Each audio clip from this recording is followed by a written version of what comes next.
Imaginez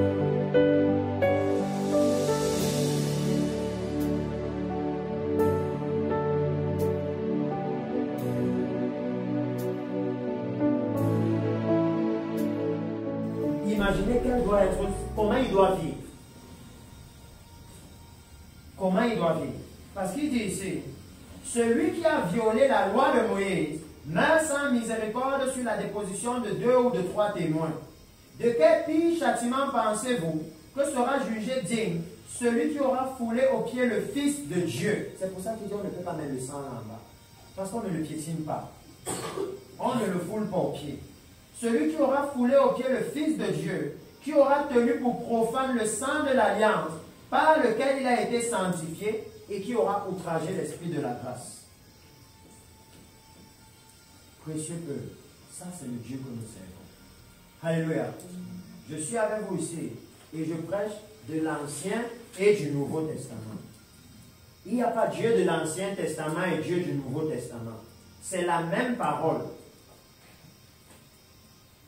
Et il dit ici qu'on ne peut pas fouler au pied le sang de Jésus.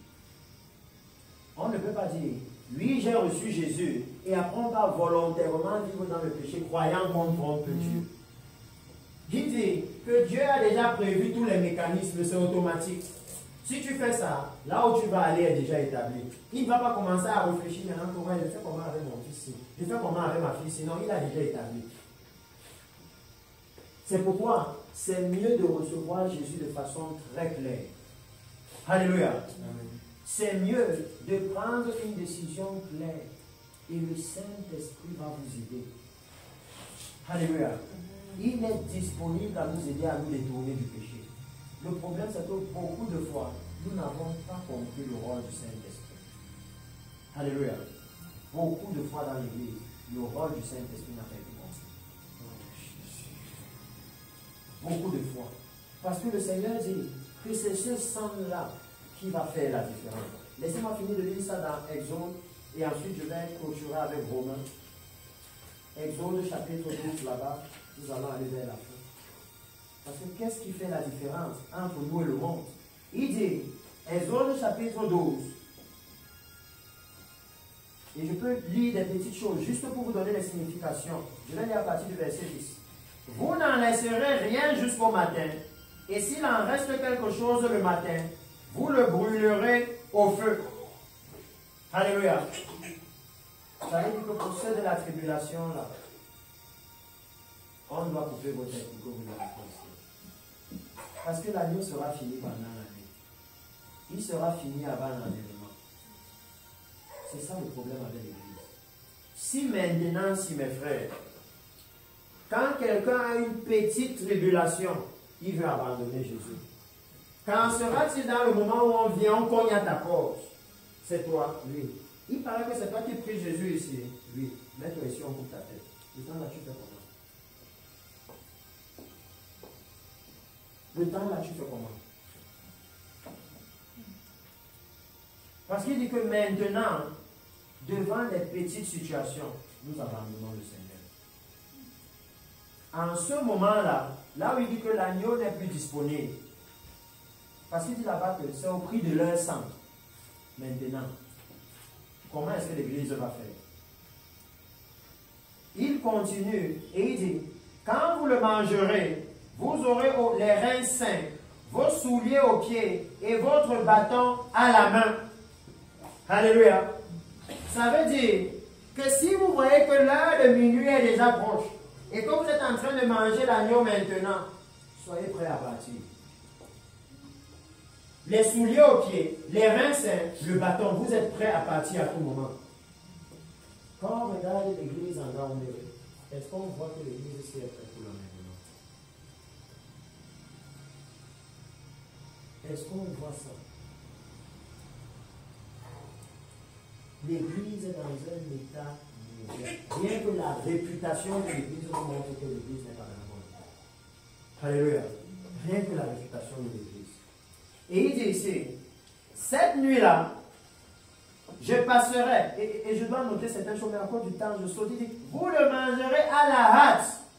Alléluia. Ça veut dire que quelqu'un ne va pas dire que, oh, pasteur a dit aujourd'hui que telle chose c'est le péché. Bon, dans 2 semaines, vous prenez tout votre temps. Il dit non. Si un jour le Seigneur permet qu'on revienne ici et qu'on parle littéralement d'une phrase de Jésus qui est capitale, c'est tout un verset, mais un très court verset. Souvenez-vous de la femme de Lot. Il dit qu'en ce moment, ils ont hésité à sortir de Sodome et Gomorrhe. Que nous, dans l'église aussi, nous sommes dans un moment d'hésitation. Quand on leur dit détournez-vous du péché, ils réfléchissent d'abord. Oh, est-ce que la Bible dit que? Oh, est-ce que comme ça? Oh, est-ce que comme ça? Le Messie, lui, va venir. Il va venir. Il ne va pas attendre que vous finissiez de réfléchir. Il va venir. Il ne va pas attendre que les pasteurs finissent de dire non. Est-ce que l'alcool était mauvais? Est-ce que c'est bien? N'est-ce pas il a dit à Timothée que bois un peu? Il va vous dire non, je vous ai dit que l'alcool et la prostitution sont pareils. Ils font perdre le sens. C'est dans la Bible. Pourquoi alors tu ne peux pas boire l'alcool? Si Dieu dit que ça fait perdre le sens. Tu attends d'abord qu'il dise que c'est un péché, alors qu'il te dit déjà la conséquence. Pourquoi? Oh oui, il dit que l'église, c'est le moment de faire des réformes. Alléluia. C'est le moment de faire des réformes. C'est le moment même où on peut se dire que si Jésus a dit qu'il ne boira plus le fruit de la vigne jusqu'à ce que ce soit accompli là-bas, laisse-moi faire comme lui, puisque là-bas on va boire ça. C'est le moment où l'église doit se dire ça. Laisse-moi faire comme lui. Mais nous, on a toujours les bonnes raisons d'aller dans le péché. Et souvent on utilise même la Bible pour justifier. Souvent c'est la Bible qu'on va pour justifier que parce que je devais faire ça, je devais mentir. Regarde, Sarah a menti. Quand elle a menti, Dieu a dit c'est bien, n'est-ce pas? L'église. L'église. Il dit, cette nuit-là, je passerai dans le pays d'Égypte et je frapperai tous les premiers-nés du pays d'Égypte, depuis les hommes jusqu'aux animaux, et j'exercerai des jugements contre tous les dieux de l'Égypte. Je suis l'Éternel. Le sang vous servira de signe sur les maisons où vous serez. Je verrai le sang et je passerai par-dessus vous. Alléluia. J'aime le langage de Dieu. Il ne dit pas, je verrai le sang et je passerai par-dessus votre maison. Il dit, je verrai le sang et je passerai par-dessus vous. Il dit que la maison là, c'est vous. La maison dont il parle, c'est vous. Parce qu'il dit que nous sommes le temple du Dieu vivant. Alléluia. Et il dit que la porte d'entrée dans votre vie s'appelle votre cœur. C'est du cœur que sortent les mauvaises choses. Que c'est là-bas qu'il faut mettre le sang parfait de l'agneau parfait. Le cœur. Alléluia. Il dit que c'est là-bas. La porte d'entrée dans la vie d'un chrétien, dans la vie d'un homme. C'est pourquoi il dit même que j'ai peur que vos pensées ne se corrompent, les pensées de leur cœur méchant. Il disait beaucoup ça par Jérémie. Qu'ils ne veulent pas se repentir des pensées méchantes de leur cœur. Le cœur. Que là où le Seigneur veut que le sang de Jésus coule en abondance, c'est dans le cœur des chrétiens. Que si les cœurs sont transformés, ta vie est transformée. Souvenez-vous de combien il dit, garde ton cœur plus que toute autre chose, parce que de lui coulent les sources de la vie. Ça veut dire que toute ta vie qu'on voit se manifester là, ça vient d'un endroit qu'on appelle le cœur. Alléluia. Et il dit que c'est l'endroit là qu'il faut purifier. C'est l'endroit là qu'il faut sanctifier avec le sang parfait de l'agneau parfait de Dieu. Et il dit que c'est le sang qui va servir de signe. Que lorsque le Seigneur va venir, les chrétiens dont il va trouver les cœurs remplis du sang de Jésus. Alléluia. Ce sont les chrétiens là qu'il va amener dans le royaume des cieux. Ce sont les chrétiens là qu'il va épargner du jugement. Et il a dit, je passerai par-dessus vous, et il n'y aura point de plaie qui vous détruise, quand je frapperai le pays d'Égypte. Alléluia. Vous clôturez sur 7 heures, l'heure de minuit, le milieu de la nuit. Laissez-moi lire avec vous le livre de Romains. Le livre de Romains. Mais c'est très énorme, parce qu'on aura même pu lire un Thessaloniciens chapitre 5 avant le clôture.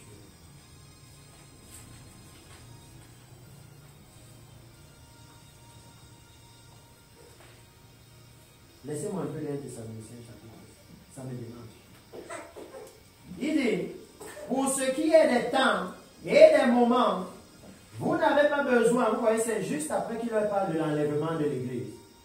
Maintenant, il leur dit, pour ce qui est des temps et des moments, vous n'avez pas besoin qu'on vous en écrive.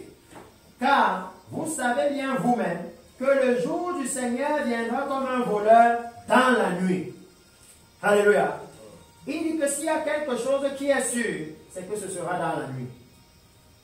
Et que Dieu, il a appelé les ténèbres nuit. Alléluia.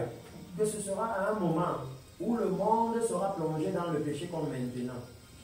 Parce que nous sommes dans un moment où il y a plusieurs nations dans le monde qui ont décidé qu'un mois tout entier, c'est le mois de l'homosexualité.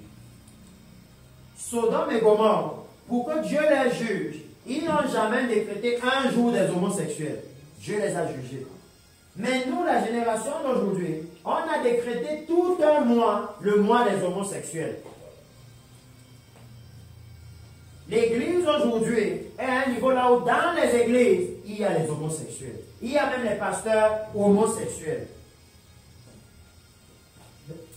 Comment vous estimez le jugement de Dieu sur la terre quand vous comparez au temps de Sodome et Gomorrhe? Regardez pourquoi Dieu les a jugés et regardez la terre maintenant. Et eux, ils n'étaient pas dans la dispensation de la grâce. Oh oui. Dans leur temps là, ils n'étaient pas en train de dire que le Saint-Esprit sera répandu sur toute chair.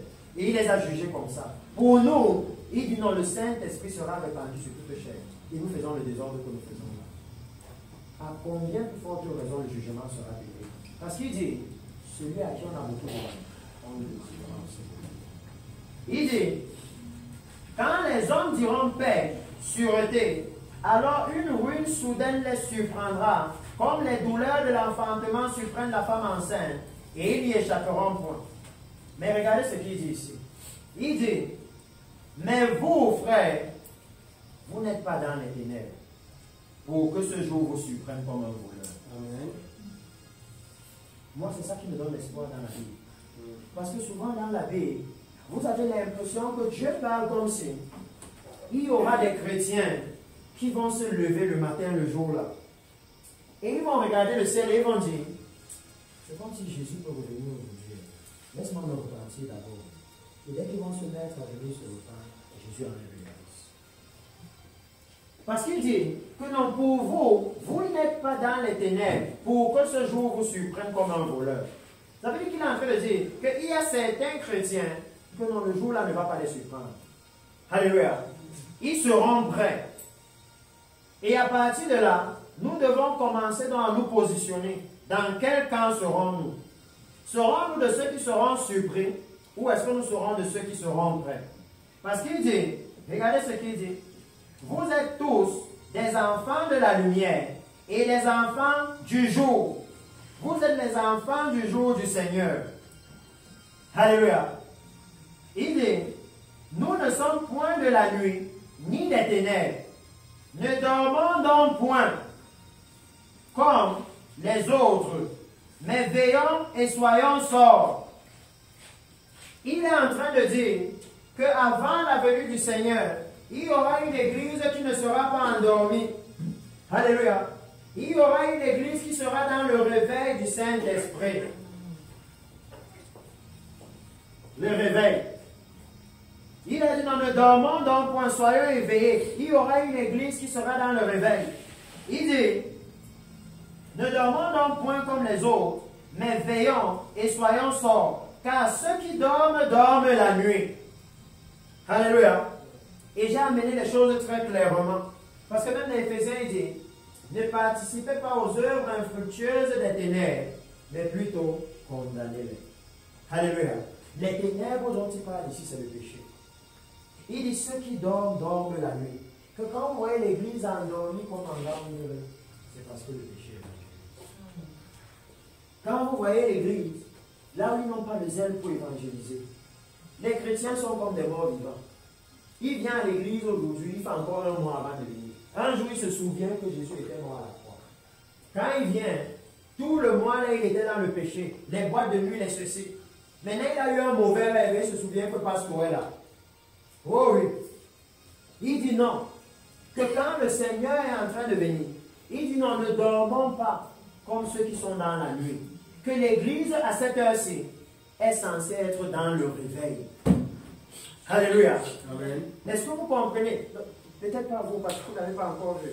Mais parce que ici peut maintenant comprendre la gravité du réveil dont on parle. La centralité de ce réveil par rapport à l'enlèvement de l'église. Il dit que l'église qui sera enlevée ne sera pas endormie. Elle sera dans le réveil. Est-ce que l'église a dormi à ce moment si elle est éveillée? Est-ce qu'elle est éveillée? Bon, j'aime beaucoup. Tu vois, le Seigneur nous conduit maintenant vers ce réveil. Tout le monde la prophétie au Cameroun. Parce qu'il dit, ne dormons donc point comme les autres, mais veillons et soyons sobres. Car ceux qui dorment, dorment la nuit, et ceux qui s'enivrent, s'enivrent la nuit. Mais nous, qui sommes du jour, soyons sobres, ayant revêtu la cuirasse de la foi et de la charité, et ayant pour casque l'espérance du salut. Alléluia.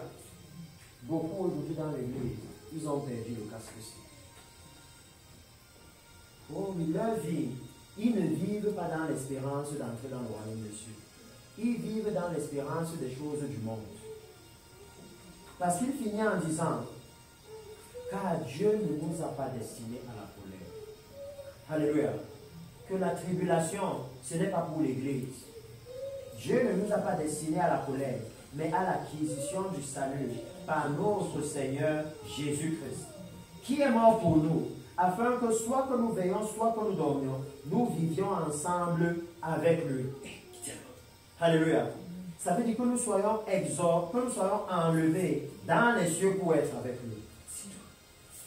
Et le Seigneur est en train de dire que ce qui va faire la différence, c'est le sang. Parce que dans Romains chapitre 13, avant que nous voyons la prophétie sur le réveil, peut-être que nous allons conclure là-bas et voir un peu le réveil que le Seigneur veut amener dans cette nation. Romains chapitre 13, il dit ceci. Romains chapitre 13, à partir du verset 11. Alléluia. Parce que maintenant que je vous ai parlé du temps, maintenant que vous avez vu les signes du temps, alléluia. Parce que même aux Juifs, Jésus pouvait leur dire que vous pouvez regarder le ciel et vous dites que demain il va pleuvoir. Vous pouvez regarder le ciel et vous dites demain il va faire chaud. Mais comment est-ce que vous n'arrivez pas à discerner le temps dans lequel nous sommes? Jésus était en train de leur dire, comment est-ce que vous ne pouvez pas voir que les paralytiques marchent, les aveugles voient, les sourds entendent, la bonne nouvelle est annoncée? Ça veut dire que le royaume de Dieu est venu vers vous. Comment vous ne pouvez pas voir? Comment est-ce que l'Église aussi veut dire maintenant qu'on ne peut pas voir coronavirus, Zika virus, les guerres, les bruits de guerre, les tremblements de terre, collision d'étoiles dans le ciel, pour comprendre que l'enlèvement de l'Église est proche? Comment quand c'est pour le ciel et la pluie, on comprend vite? Alléluia. Parce qu'il dit, Romains chapitre 13, verset 11. Cela importe d'autant plus que vous savez en quel temps nous sommes. Alléluia. Oh oui, parce que nous avons pris le temps de voir dans quel temps nous sommes. Et vous avez vu que nous sommes très proches de l'heure de minuit. Alléluia. Nous sommes proches du milieu de la nuit. Ça veut dire de l'enlèvement de l'Église, de la venue du Seigneur. Et il dit ici, vous savez dans quel temps nous sommes. C'est l'heure de vous réveiller, enfin du sommeil. Que quand le Saint-Esprit vous a dit que le temps instruit sur ce qu'on doit faire. Que si vous avez réalisé dans quel temps nous sommes. Deuxième fois, je suis en train de vous dire que c'est le moment du réveil. Pour que quelqu'un ne vienne pas et commence à tromper l'Église en disant, oh, tu sais, Dieu va faire en son temps. Non, le temps de Dieu est déjà là. Tu dis encore en quel autre temps? C'est maintenant qu'il faut le réveil. Parce qu'il a dit tout à l'heure dans Thessaloniciens que si nous sommes endormis, nous allons manquer la venue du Seigneur. C'est maintenant qu'il faut le réveil. Il dit que le temps-ci nous montre que c'est l'heure de se réveiller. Alléluia. C'est l'heure de sortir du sommeil du péché.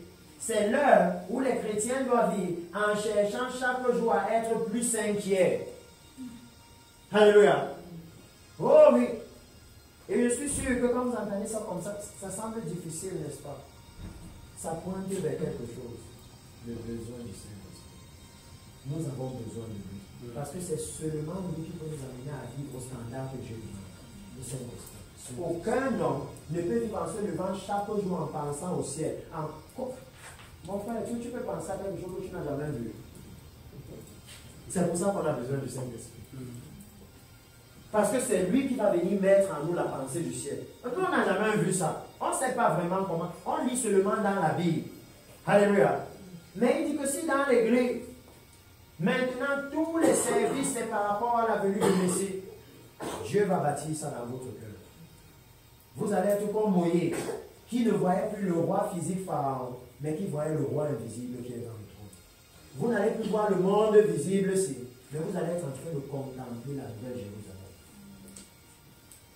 Il dit, car maintenant, le salut est plus près de nous que lorsque nous avons cru. Alléluia. Les faits qu'on voit nous montrent qu'effectivement, le salut est plus près de nous. Alléluia.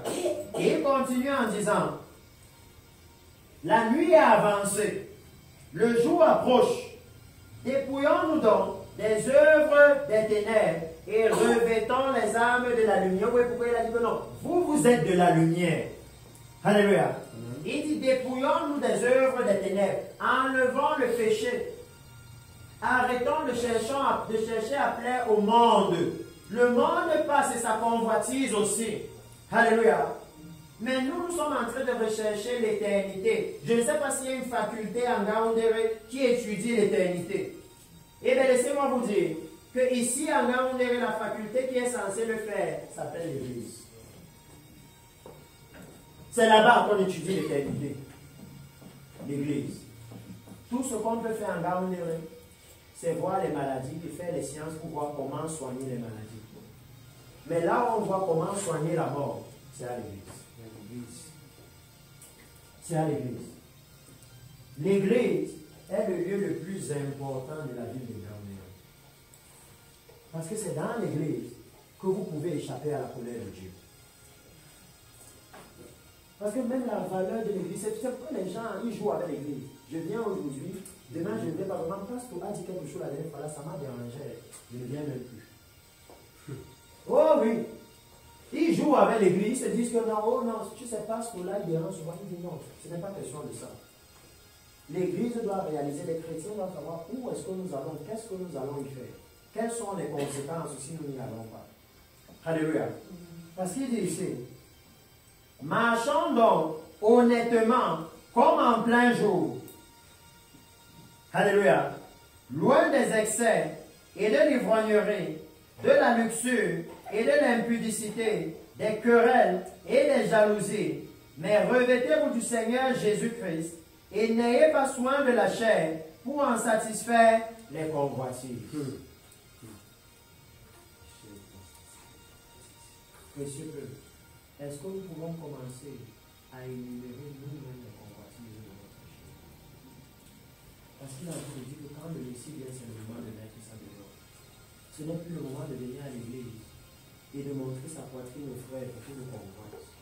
Ce n'est plus le moment de venir à l'église et de venir seulement pour chercher à plaire à tel ou tel.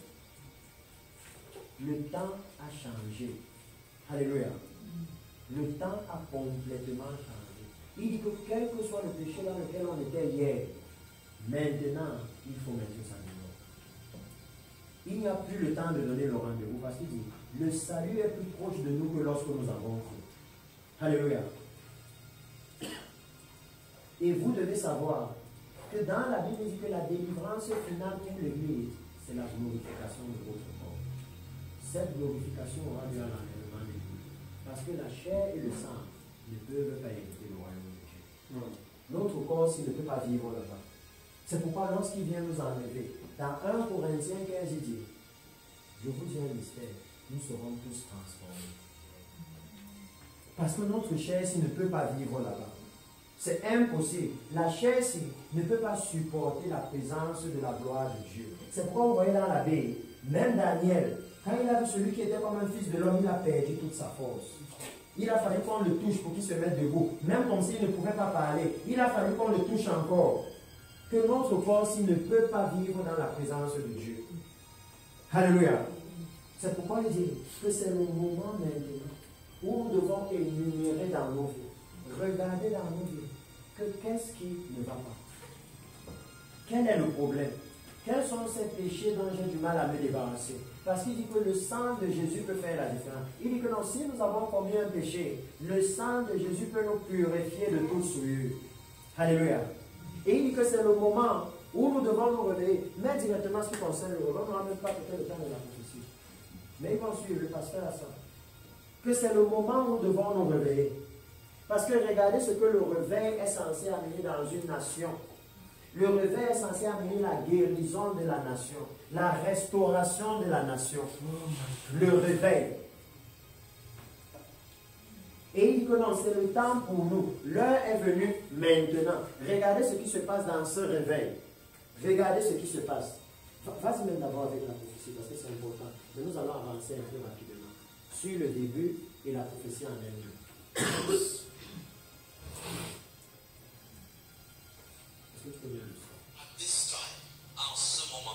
Écoutez, ce que ce serviteur a dit quand il est venu au Cameroun. En d'autres termes, pourquoi est-ce que le Seigneur m'envoie à ce moment au Cameroun?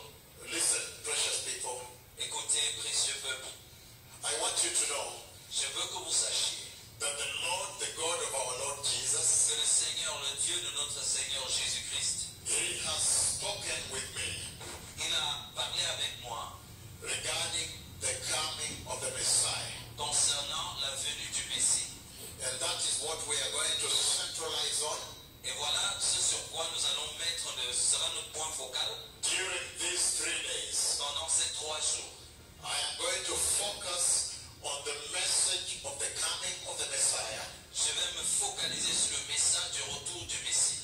And you will quickly realize Vous allez rapidement constater that the Lord has sent me with that message. que le Seigneur m'a envoyé avec ce message And that message is accompanied by the following. et que ce message est accompagné par ce qui suit. It is accompanied by a tremendous historic visitation. C'est accompagné d'une puissante visitation historique. Very good.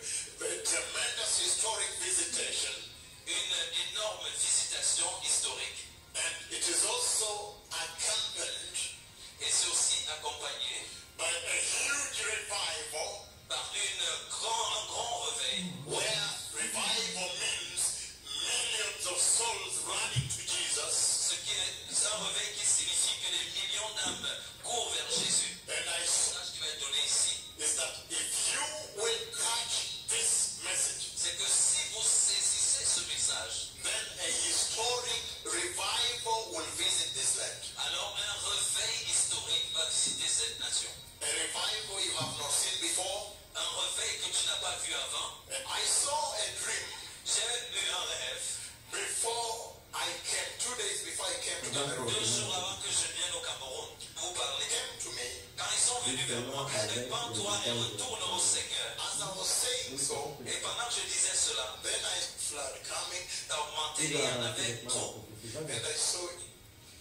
At night, the Lord showed me the church, Le Seigneur m'a montré l'église, the Church of Christ in Cameroon. l'église du Christ au Cameroun. And He showed me how, when I came here, Il m'a montré comment, lorsque je suis venu ici, then He began to build the church. il a alors commencé à bâtir l'église. The side, Le côté, in fact, when I'm facing the dream, it is this side. alors, quand tel que j'étais dans le rêve, c'était ce côté-ci. This side Ce côté-ci was broken. était brisé. I don't know what metals were there, but they were broken. Je ne sais pas ce qui était là-bas, mais c'était brisé. Then I saw the Lord, the hand of the Lord, Alors j'ai vu la main du Seigneur building, removing the old metal, enlevant les anciens métaux. and the old metal was like this, just single metals like this, like this, like this, like this, like this, and like this, like this, like this. The old metal was like this, like this, like this, like this, like this, like this. L'ancien structure était juste comme ça. Like when you are building a new house. Comme lorsque tu construis une nouvelle maison. That is the metal that was destroyed. Ça c'est le mur ou ce qui avait été détruit. But when the Lord, I saw the hand of the Lord beginning to build. Mais quand j'ai vu dans la vision la main de Dieu qui commençait à bâtir, He built a different metal. il a bâti une muraille différente. It was shining just like some of those, the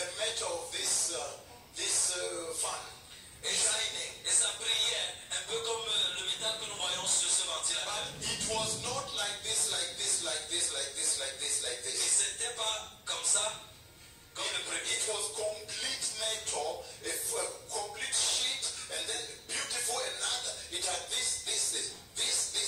Very beautifully built and strong, and it continued like that. C'était comme des feuilles pleines avec des très beaux designs dessus. Il n'y avait plus d'espace. C'était continu et ça continuait comme ça. No holes, it was complete Il n'y avait pas de trous. C'était and shiny. et c'était brillant. But listen to this now. Maintenant, écoutez ceci. And again I'm saying, in the dream I was facing like this, it was on this side. Et une fois de plus, je dis dans le rêve, je regardais comme ça et c'était de ce côté. When he finished, Quand il a fini, then I was shocked alors j'étais choqué. because he showed me Il m'a montré another part of the church, une autre partie de l'église, the same church. de cette même église. It was so full C'était si plein that there was a raised, qu'il y avait comme une sorte raised elevation. de nivellement. Yeah, very good. And there was a nice brick decoration like this at that border, brick Et decoration. il y avait une décoration en briques. Yes, amen. And then there were many people standing also full there. Et il y avait beaucoup de gens qui se tenaient debout là, plein.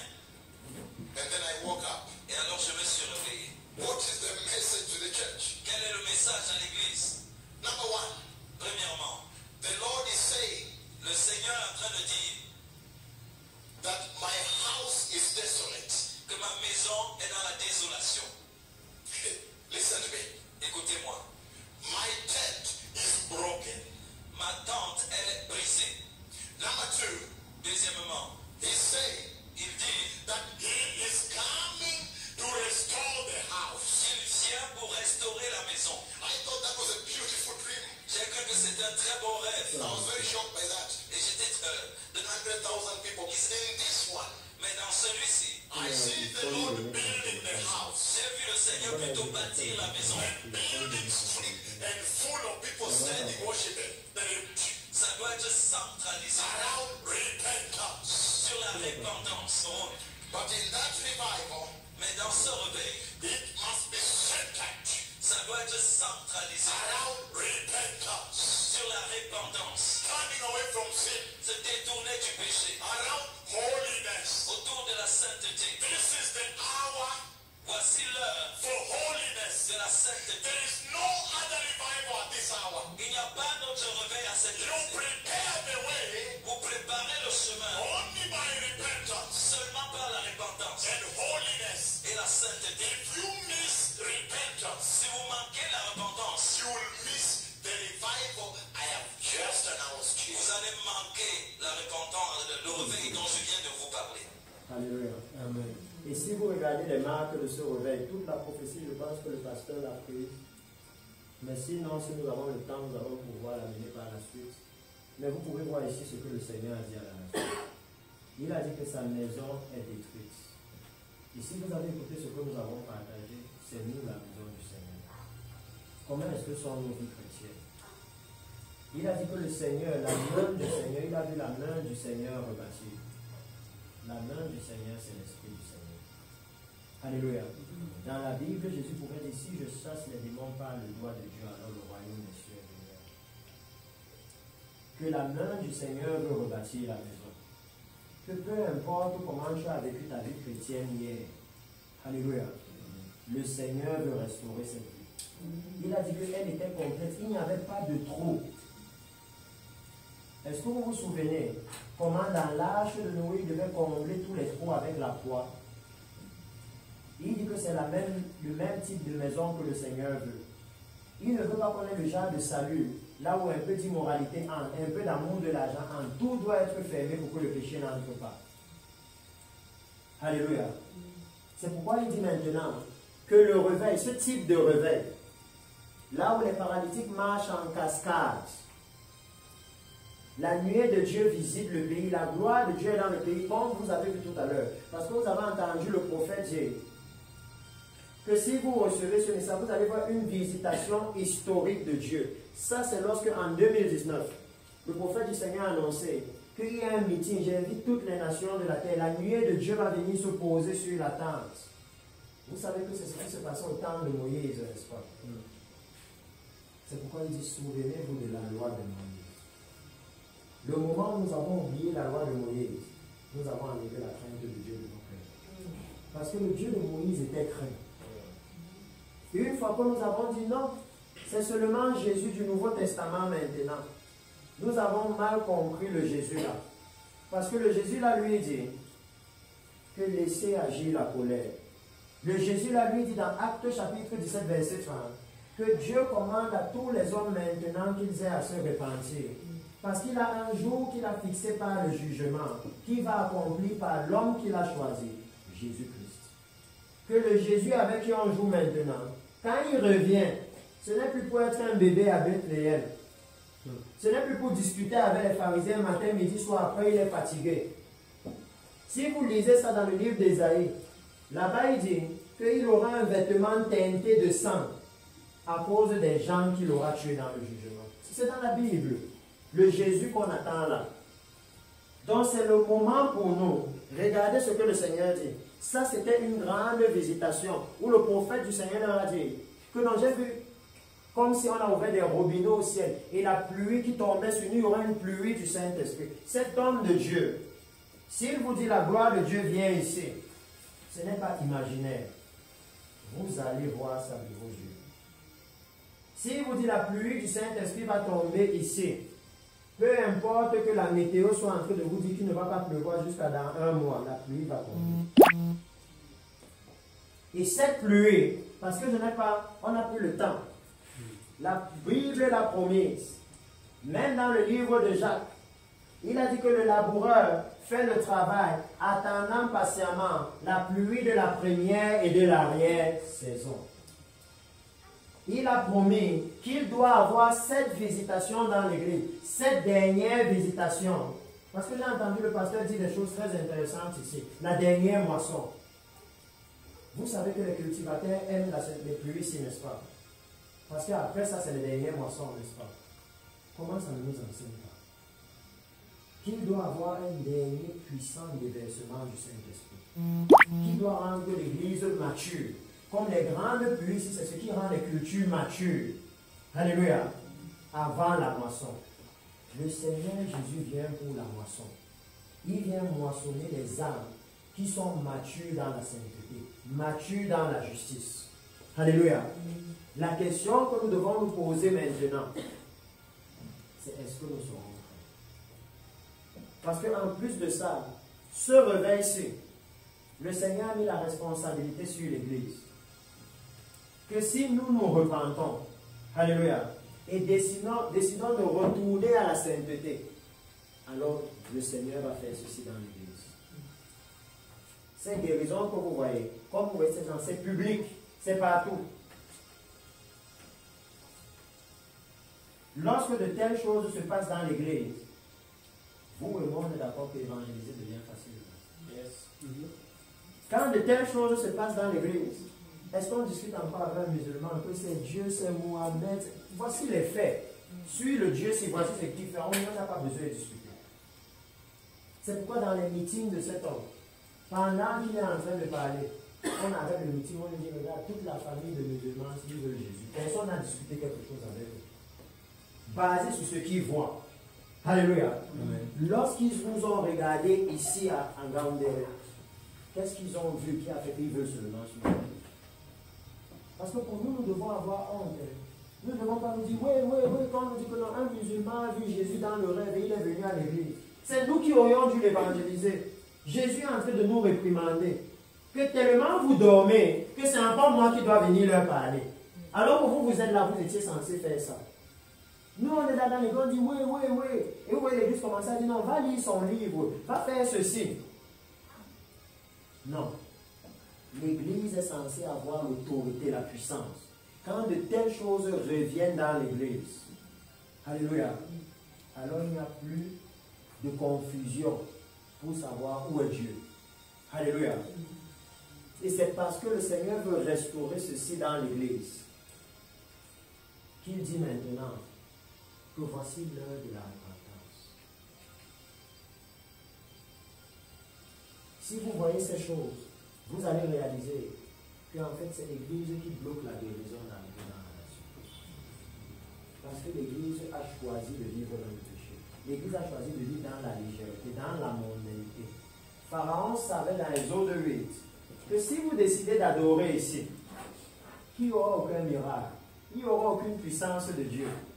Quand vous lisez Exode, vous avez vu un jour la nuée de Dieu en Égypte? Jamais. C'est quand ils sont sortis d'Égypte que la nuée de Dieu est venue.